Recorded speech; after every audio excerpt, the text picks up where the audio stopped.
ಕೇಂದ್ರ ಸೆಂಟ್ರಲ್ ಈಗ 10 ವರ್ಷ ಹಿಂದೆ ಜನಾರೆಡ್ಡಿ ಅರೆಸ್ಟ್ ಆದಾಗ ಯಾಕೆ ಪಾದಯಾತ್ರೆ ಮಾಡಿದ್ರು ಮುಖ್ಯಮಂತ್ರಿಗಳು? ಯಾವ ಪುರುಷಾರ್ಥಕ್ಕೋಸ್ಕರ ಪಾದಯಾತ್ರೆ ಮಾಡಿ ಅವ್ರು ಅರೆಸ್ಟ್ ಮಾಡಲೇಬೇಕು ಅಂತ ಸಿಬಿಐ ವಹಿಸಿದ್ರು. ಅವತ್ತು ಕೇಂದ್ರ ಪ್ರಧಾನಮಂತ್ರಿ ಆಗಿರ್ತಕ್ಕಂಥ ಮನಮೋಹನ್ ಸಿಂಗ್ ಅವರು ಇದ್ರು. ಮನಮೋಹನ್ ಸಿಂಗ್ ಇದ್ದಂತ ಪರಿಸ್ಥಿತಿಯಲ್ಲಿ ಹೋದ್ರಲ್ಲ. ನಾವೀಗ ಕೇಳ್ತಾ ಇರೋದೇನೋ, ನರೇಂದ್ರ ಮೋದಿ ಅವರು ದೇಹ ಕಂಡಂತ ಮಹಾನ್ ಅದ್ಭುತವಾದ ವ್ಯಕ್ತಿ, ದೈವ ಭಕ್ತ. ಅವರು ಕಾಂಗ್ರೆಸ್ ಆಗ್ಲಿ, JDS ಆಗ್ಲಿ, ಬಿಜೆಪಿ ಆಗ್ಲಿ ಇಂಥ ಹೀನ ಕೃತಿಗೆ ಕೈ ಹಾಕಿ ಇಂಥ ರಾಜಕೀಯ ಮಾಡೋಂಥ ಅವಶ್ಯಕತೆ ನರೇಂದ್ರ ಮೋದಿ ಅವರು ಇಲ್ಲ. ನಮಗೆ ನರೇಂದ್ರ ಮೋದಿ ಬಗ್ಗೆ ಒಬ್ಬ ಅಪ್ರತಿಮ ದೇವಭಕ್ತ ಆತರ ಬಗ್ಗೆ ಸಂಪೂರ್ಣವಾದ ನಂಬಿಕೆ ಐತೆ.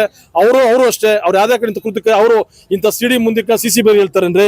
ಬೇಡ ಪ್ರಜ್ವಲ್ ರೇವಣ್ಣ ಕೈ ಬಿಡಿಸ್ಬೇಕು, JDS ಸಪೋರ್ಟ್ ಮಾಡ್ಬೇಕು ಅಂತೇಳಿ ಈ ದೇಶ ಕಂಡಂತ ಒಬ್ಬ ಇಡೀ ಪ್ರಪಂಚನೇ ಎತ್ಕೊಂಡಾಡ್ತಕ್ಕಂಥ ನರೇಂದ್ರ ಮೋದಿ ಅವರು ಈ ಮಾತನ್ನ ಮುಂದೆ ಕಂಡು ಹೇಳ್ತಾರೆ ಅಂದ ಯಾವುದು ಹೆಂಗೆ ಅದ್ರದ್ದು ಲಾಭ ಏನಿದ್ರಲ್ಲಿ? ಇದೇನ್ ಮಹಾನ್ ದಾರಿ ಗನಂದಾರಿ ಕೆಲಸ ಮಾಡತಕ್ಕಂಥಲ್ಲ ಪ್ರಜ್ವಲ್ ರೇವಣ್ಣ ದೇಶದ ಹೋರಾಟಕ್ಕೋಸ್ಕರ ಹೋಗಿ ಜಲಿಸಿರ್ತಾ ಇಲ್ಲ. ಪ್ರಜ್ವಲ್ ರೇವಣ್ಣ ತಪ್ಪು ಮಾಡೋದು ಇಮ್ಮಿಡಿಯೇಟ್ ಆಗಿ ದೇವೇಗೌಡ ಹತ್ರ ಸಸ್ಪೆಂಡ್ ಮಾಡವ್ರೆ, ಕುಮಾರಸ್ವಾಮಿ ಅವರು ಪಾರ್ಟಿಯಿಂದ ಸಸ್ಪೆಂಡ್ ಮಾಡವ್ರೆ. ನರೇಂದ್ರ ಮೋದಿ ಅವರು ಓಪನ್ ಆಗಿ ಹೇಳೋರು ಆತ ಗೆದ್ರು ಕೂಡ ನಮ್ಗೆ ಅವಶ್ಯಕತೆ ಇಲ್ಲ, ವಜಾ ಮಾಡ್ತೀವಿ ಅಂತ ಹೇಳವ್ರೆ. ಇದ್ಕಿರ ನಾವ್ ಇನ್ನೇನ್ರಿ ಕೊಡ್ಬೇಕು? ಭಾರತೀಯ ಜನತಾ ಪಾರ್ಟಿ JDS ಇದ್ಕಿರ ಇನ್ನೇನ್ ಕೊಡ್ಬೇಕು? ನೀವೇ ಪ್ರಶ್ನೆ ಮಾಡ್ರಿ. ಯಾರಾದ್ರೂ ಕೂಡ ಇನ್ನು ರಿಸಲ್ಟ್ ಬರೋಕೆ ಇನ್ನು 20 ದಿವಸ ಕಾಲಾವಕಾಶ. ದೇವೇಗೌಡರು ಇಮ್ಮಿಡಿಯೇಟ್ ಸಸ್ಪೆಂಡ್ ಮಾಡಿದ್ರು, ಗೆದ್ರು ಕೂಡ ವಜಾ ಮಾಡ್ತೀವಿ ಅಂತ ಹೇಳವ್ರೆ. ಇದ್ರ ಮೇಲೆ ಎಲ್ಲಿ ಹೋಲಿಸ್ಕೊಂತ ಇದೀವಿ ನಾವು? ಪ್ರಜ್ವಲ್ ಎಲ್ಲಿ ವಹಿಸ್ಕೊಂತ ಇದೀವಿ? JDS ಬಿಜೆಪಿ ಅವರು ನಾವೆಲ್ಲ ವಹಿಸ್ಕೊಂತ ಇದೀವಿ ಅಂತಕ್ಕಂಥದನ್ನ ಮಾಧ್ಯಮದಲ್ಲಿ ಪ್ರಶ್ನೆ ಮಾಡಿ. ಅದನ್ನ ಬಿಟ್ಟು ಇಡೀ ರಾತ್ರಿ ಹೆಣ್ಮಕ್ಳುಗಳನ್ನ ಇಡೀ ದೇಶದಲ್ಲೇ ಹೀನಾಯ ಕೃತ್ಯವಾಗಿ ಹೆಣ್ಮಕ್ಳು, ಇಡೀ ಪ್ರಪಂಚದಲ್ಲೇ ಹೆಣ್ಮಕ್ಳನ್ನ ಬೆತ್ತಲೆ ಮಾಡಿ ತೋರಿಸಿ ಸರ್ಕಾರ ಯಾವ್ದು ಇದ್ರೆ ಇದು ರಾಜ್ಯ ಸರ್ಕಾರ ತಲೆ ತಗ್ಸಂತ ಕೇವಲ ಇದು JDS ಬಿಜೆಪಿ ಮಾತ್ರ ಆಗ್ತಿಲ್ಲ. ಇದು ಕಾಂಗ್ರೆಸ್ನವರು ಕೂಡ ಇದೇ ರಾಜ್ಯದಲ್ಲಿ ಇರ್ತಕ್ಕಂಥವ್ರು ಅಧಿಕಾರದಲ್ಲಿ ಇರ್ಬೋದು. ಇವತ್ತು ಹೆಣ್ಮಕ್ಳನ್ನ ಸಪೋರ್ಟ್ ಮಾಡ್ತೀವಿ ಅಂತ ಹೇಳ್ತಾರಲ್ಲ, ಮಾನ ಮರ್ಯಾದೆ ಬೆತ್ತಲೆ ಬೀಜಿಗೆ ಬಿಟ್ಟು ಬಟ್ಟೆ ಬಿಚ್ಚಿ ಬೀದಿಗೆ ಬಿಟ್ಟು ಬೆತ್ತಲೆ ನೋಡಿದಾಯ್ತು ಅವ್ರು ಇಡೀ ರಾಜ್ಯದ ಜನ.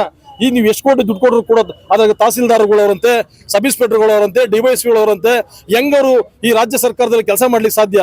ಯಾವ ನೈತಿಕತೆ ಕೆಲಸ ಮಾಡ್ತಾರೆ ಅಂತಕ್ಕಂಥದ್ದನ್ನ ಈ ರಾಜ್ಯದ ಜನ ಪ್ರಶ್ನೆ ಮಾಡ್ಬೇಕಾದ್ರೆ ಇವತ್ತು ನಾವೊಂದು ನೇರವಾಗಿ ಹೇಳಿಕ್ ಬಯಸ್ತೀವಿ. ಬಿಜೆಪಿ JDS ಅವರು ಹೋರಾಟ ಮಾಡ್ತಾ ಇರ್ತಕ್ಕಂಥದ್ದು ಪ್ರಜ್ವಲ್ನ ಕೇಸ್ ವಜಾ ಮಾಡಿ ಅಂತಲ್ಲ, ಪ್ರಜ್ವಲ್ ಮೇಲೆ ಇರ್ತಕ್ಕಂಥ ಕೇಸನ್ನ ಸ್ಟಾಪ್ ಮಾಡಿ ಅಂತ ಮಾಡ್ತಾ ಇಲ್ಲ. ಆತ ನೇರವಾಗಿ ಬರ್ಬೇಕು. ದೇವೇಗೌಡನ ಹೇಳ್ಕೊಟ್ಟಿಲ್ಲ ಕೂತ್ಕೊ ಅಂತೇಳಿ. ದೇಶ ಆಳದ ತಗೊಂಡ್ರು ದೇವೇಗೌಡರು, ಪ್ರಧಾನಮಂತ್ರಿ ಕೂಡ ಹೇಳ್ಕೊಟ್ಟಿಲ್ಲ. ಬರ್ಲಿ, ಜೈಲ 4 ದಿವಸ ಇರ್ಲಿ, ತಪ್ಪಿತಸ್ಥಾಗಿರಿ ಜೈಲ್ ಹೋಗ್ಲಿ, ನಮ್ದೇನು ಅಭ್ಯಂತರ ಇಲ್ಲ. ಆದ್ರೆ ಒಂದ್ ಇಡೀ ಪ್ರಪಂಚದಲ್ಲೇ ನಮ್ಮ ರಾಜ್ಯದಲ್ಲಿ ಯಾರು ಕೂಡ ಇನ್ನು 30 ವರ್ಷ ಮುಂದ್ಕೋರು ಕೂಡ ಪ್ರಧಾನಮಂತ್ರಿ ಆಗಂತ ಒಬ್ಬ ಕ್ಯಾಂಡಿಡೇಟ್ ಮುಂದೆ ಕಾಣ್ತಾ ಇಲ್ಲ. ಹಿಂದಕ್ಕೆ 30 ವರ್ಷ ಹೋದ್ರು ಕೂಡ ಪ್ರಧಾನಮಂತ್ರಿ ಆಗಂತ ಕ್ಯಾಂಡಿಡೇಟ್ ಮುಂದೆ ಕಾಣ್ತಾ ಇಲ್ಲ. ಒಬ್ಬ 6 ಕೋಟಿ ಜನಗಳಲ್ಲೂ ಕೂಡ ತಲೆ ಎತ್ತಿ ಇಡೀ ದೇಶದಲ್ಲಿ ತಲೆ ಎತ್ತಿನ ಕೆಲಸ ಮಾಡಿರ್ತಕ್ಕಂಥವ್ರು HD ದೇವೇಗೌಡರು. ಆ ಕುಟುಂಬದವನ್ನ ಬೀದಿತದಲ್ಲಿ JDS ಕಾಂಗ್ರೆಸ್ ಬಿಜೆಪಿ ಒಂದ್ ಕಡೆ ಸೇರ್ಗಿಡೋಣ. 30 ವರ್ಷ ಆದ್ಮೇಲೂ ಕೂಡ ಯಾರು ಈ ದೇಶದಲ್ಲಿ ನಮ್ಮ ರಾಜ್ಯದಲ್ಲಿ ಒಬ್ಬ ಪ್ರಧಾನಮಂತ್ರಿ ಆಗ್ತೀನಿ ಅಂತಕ್ಕಂಥ ಘೋಷಣೆ ಕೂಲಿ ಆಗ ನೋಡೋಣ. ಯಾವ 3 ಪಾರ್ಟಿಗೆ ಹೋಗ್ಲಿ, ಯಾರಿಗೂ ತಾಕತ್ತಿಲ್ಲ. ಆಗಿರ್ತಕ್ಕಂಥ ಒಂದು ಕುಡಿನ 91 ವರ್ಷದ ಇಳಿ ವಯಸ್ಸಲ್ಲೂ ಕೂಡ ನೋವ್ತಾರಂತ ಕೆಲಸ ಮಾಡ್ತಾ ಇರ್ತಕ್ಕಂಥ ಈ ಹೀನ ಕೃತ್ಯ ಕಾಂಗ್ರೆಸ್ ಸರ್ಕಾರಕ್ಕೆ ನಮ್ಮ ಧಿಕ್ಕಾರ ಅಷ್ಟೇ. ಕಾಂಗ್ರೆಸ್ ಸರ್ಕಾರಕ್ಕೆ ಈ ಬಿಟ್ಟಿ ಭಾಗ್ಯಗಳು ಕೊಟ್ಟು ಬೇರೆಗೆಲ್ಲಕ್ಕಾಗಲ್ಲ. ಇಂಥ ಕೃತ್ಯಗಳನ್ನು ಕಂಡುಹಿಡಿಯಬೇಕು.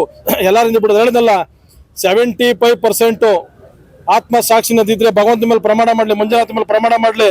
ಈ ಮುಕ್ಕಾಲು ಭಾಗ ವಿಧಾನಸೌಧ ಆಚೆ ಬಂದ್ಬಿಡ್ತಾ ಇದ್ರು ಮಾಡಿರ್ತಕ್ಕಂಥ ಕೆಲಸ. ಎಲ್ಲಾರ್ದು ಸಿಡಿ ತೆಗೆದ್ರೆ ಎಲ್ಲಾ MLAಗಳು ಒಬ್ಬೊಬ್ಬರು 100 ಒಬ್ಬೊಬ್ಬ MLA 100 200 ಬೇಕಾದ್ರೆ ಯಾವನೋ ಒಬ್ಬ MLA ಹೇಳಿ ನೀನ್ ನೋಡಿದೇನೆ ಅಂತ ನಾನು ಹೇಳ್ತೀನಿ, ಬೇಕಾದ್ರೆ ಆನ್ಸರ್ ಮಾಡ್ತೀನಿ. ಅವ್ನ ಆತ್ಮಸಾಕ್ಷಿ ಮುಟ್ಕೊಂಡು ಹೇಳಿ ನಾವಿಲ್ಲ, ನಾನು ಪ್ರಾಮಾಣಿಕತೆ ಇದ್ದೀನಿ, ಇಂತಿ ಜೊತೆ ಮಾತ್ರ ಜೀವನ ಮಾಡ್ತೀನಿ ಅಂತೇಳಿ ಇಂಥ ಅಲ್ಕಾರ್ ಕೆಲಸನ ಎಲ್ಲವನ್ನೂ ಮಾಡ್ತಾನೆ. ಅಧಿಕಾರದ ದಾಹ, ಅದಕ್ಕೋಸ್ಕರ ಇಂಥ ಏನೋ ಕೃತಿ ಅವರು ಮಾಡೋದ್ ಬೇಡ.